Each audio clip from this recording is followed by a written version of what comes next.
Bonsoir, en cette dernière soirée de cette année, une soirée tranquille à la maison, juste pour un peu avoir la paix, disons, et pouvoir se préparer pour la nouvelle année. Et donc j'ai choisi une bouteille que j'avais bien envie de déguster, et puis avec des choses qu'on va grignoter à la maison. Et donc, on va parler de ce qu'on a ce soir. C'est un Marsanais par Laurent Pataille, le frère de Sylvain, le frère cadet de Sylvain, dont on avait parlé à l'occasion d'une dégustation il y a en fait exactement une année, le 30 décembre 2021, sur le Marsanais de Sylvain.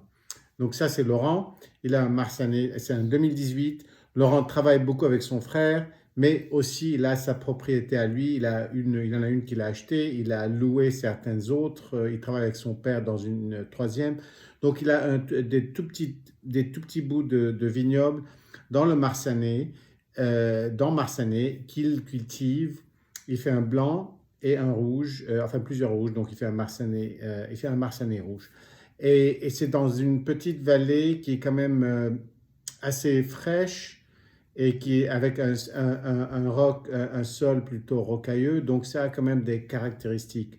Marsanais, comme nous l'avons dit avant, c'est tout à fait au nord de la Bourgogne, si vous voulez, juste avant Dijon, donc c'est presque un peu la banlieue de Dijon, c'est un peu plus développé, mais c'est aussi une région où il n'y a pas de premier cru, il n'y a pas de grand cru, c'est Marsanais, il y a des clos, il y a des appellations spécifiques sur un vignoble, mais ce n'est pas des crus. De toute façon, ce n'est pas une raison pour ne pas faire de très bons vins. Et donc, Laurent a sa technique à lui, il est très naturel, comme son frère Sylvain, mais aussi plutôt donc concentré sur les grappes entières, avec un peu de presse. Il a une presse verticale qu'il a héritée de son grand-père, des levures naturelles et ambiantes, pas de soufre, très peu de soufre, une macération rapide, des fûts plutôt neutres. Et donc, ils sont transférés après un an dans de plus grandes cuves pendant 6 mois, puis après, c'est mis en bouteille. Mais c'est un vin qui est quand même facile, qui devrait être facile à aborder dans sa jeunesse. C'est un 2018 qui est aussi une autre grande année en Bourgogne, peut-être un peu plus généreuse, un peu plus humide que 2019, mais quand même très très bonne année. Si on regarde la robe, c'est une robe très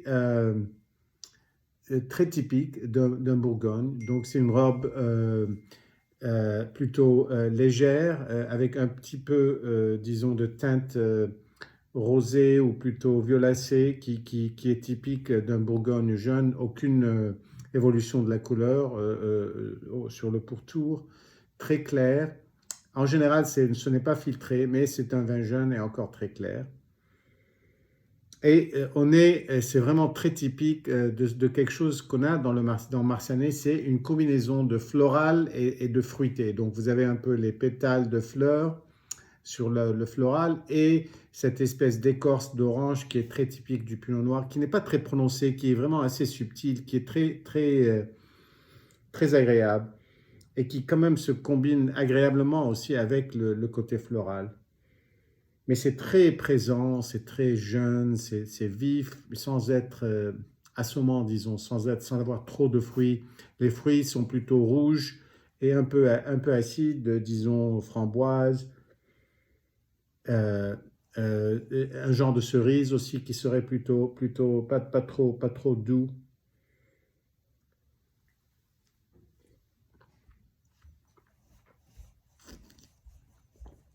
Hmm. En bouche, il y a un côté gras qu'on ne saisit pas du tout au nez, qui est quand même plutôt, euh, plutôt umami, plutôt, disons, salé que sucré, mais il y a toujours le fruit qui est vraiment très présent et c'est très agréable sans être trop, parce que bon, les vins qui sont trop fruités, ça fait un peu trop. Ça, il y a quand même pas mal d'alcool, c'est 14,5 d'alcool, mais donc c'est le fruit qui fournit l'alcool. Sur la fin, il y a des tanins quand même qui sont présents un peu partout, mais pas très forts. Mais sur la fin, ce qui reste, c'est vraiment le fruit plus que le tanin. Et ça reste, et puis ça reste, mais vraiment, c'est dans la bouche, c'est dans la gorge.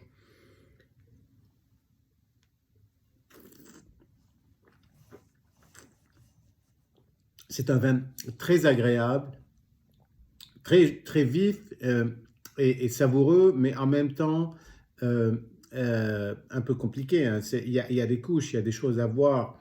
Et donc, c'est vraiment de ce genre de vin très bien fait, de très bonne qualité, et qu'on n'a pas besoin de payer des masses parce que ce n'est pas un cru ou un grand cru, mais c'est quand même excellent, excellent pour le prix et même dans l'absolu. Euh, donc, bonne année, bon réveillon à tout le monde et à très bientôt dans l'année prochaine.